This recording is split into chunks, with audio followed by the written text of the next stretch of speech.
began with the fog. Not the soft morning kind that lifts by noon, but the kind that rolls in from the sea like a tide of ash, thick, wet, and bone cold. It devoured Harbor Point, swallowed it whole until streetlights were no more than dim halos, and buildings loomed like phantoms. Birds went silent. Even the waves hitting the docks seemed to lose their rhythm, as if the ocean itself was holding its breath. Then came the horn, a low, guttural moan that rattled windows and echoed through the harbor like a cry from the ocean's belly. At first, the harbor master thought it was some prank, a cruel imitation of a ghost ship's call. But then he saw her, a silhouette, massive and elegant, emerge from the fog like a forgotten memory. The ship glided forward with impossible grace, its hull untouched by time, as if preserved in ice. No rust, no weathering, just clean, perfect lines. The lights on board flickered to life as though welcoming themselves back. Painted in fading but still golden letters on the bow, the Alabaster Star. The ship had vanished 33 years earlier. Last seen departing Harbor Point en route to Halifax with 724 souls aboard. She never arrived. There'd been no SOS, no wreckage, nothing. She simply disappeared into open sea and never came back. Until now. When they boarded her, everything was pristine. Tables still set for dinner, wine uncorked, beds turned down, toys on pillows, books left open mid-page, like everyone had just stepped out for a moment. But there was no one. No signs of decay, no sign of struggle.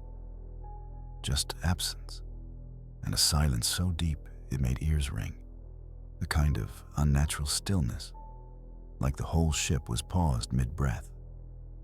The captain's log ended abruptly. Fog thickening near noon, instruments failing, hearing strange.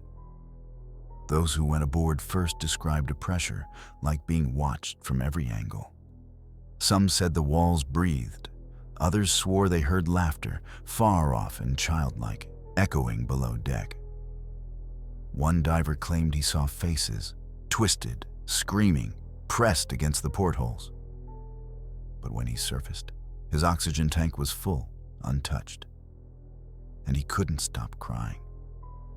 The Alabaster Star was towed to a secure dock. Scientists, government agents, journalists, all came to examine her.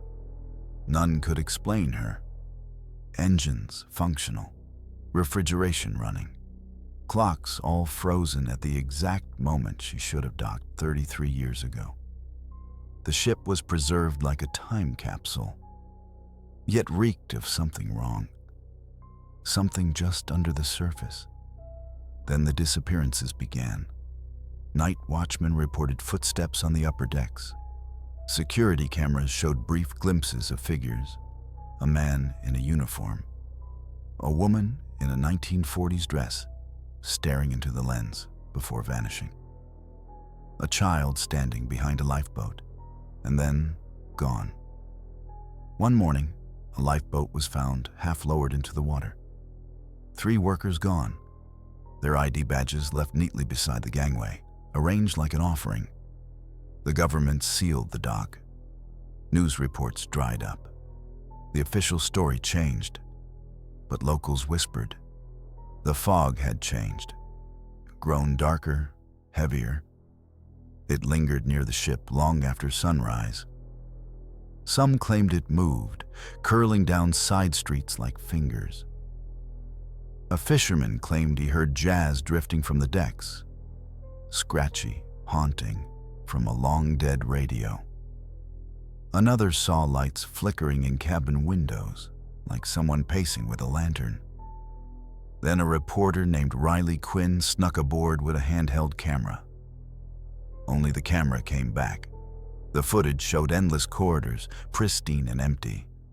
Then a noise, soft knocking, and then a woman's voice. "You're late." The last frame was darkness, like ink spreading across the lens. Just before the tape cut, a single breathy sound, a sigh or a sob. Attempts were made to scuttle the ship. Chains snapped, hooks bent, explosives failed. Divers reported losing time, surfacing with no memory of having planted charges. One tugboat drifted back empty, crew missing, tools undisturbed. Radar showed the alabaster star easing away under her own power, fog trailing like a bridal veil, wrapping her in secrecy. She rests now in the dead berth, surrounded by rusted gates and silence. Floodlights turn themselves off. The area is patrolled, but no one volunteers for the night shift. They call it Ghost Harbor. And on some nights, especially in October, you can still hear her horn, low and mournful, echoing across the water like a warning. Present day, October 13th, 2023. A maintenance crew went to inspect the fencing. They never came back. That evening, the old harbor radio crackled to life. A channel unused in decades. A woman's voice, calm and clear. "Harbor Point, this is the Alabaster Star, delayed, requesting permission to dock." Then, once again, the fog rolled in. And this time, it didn't leave. If this story unsettled you, leave a like and let the shadows know. Subscribe for more tales you shouldn't hear after dark. And if you've seen something you can't explain, tell us in the comments. We're always listening.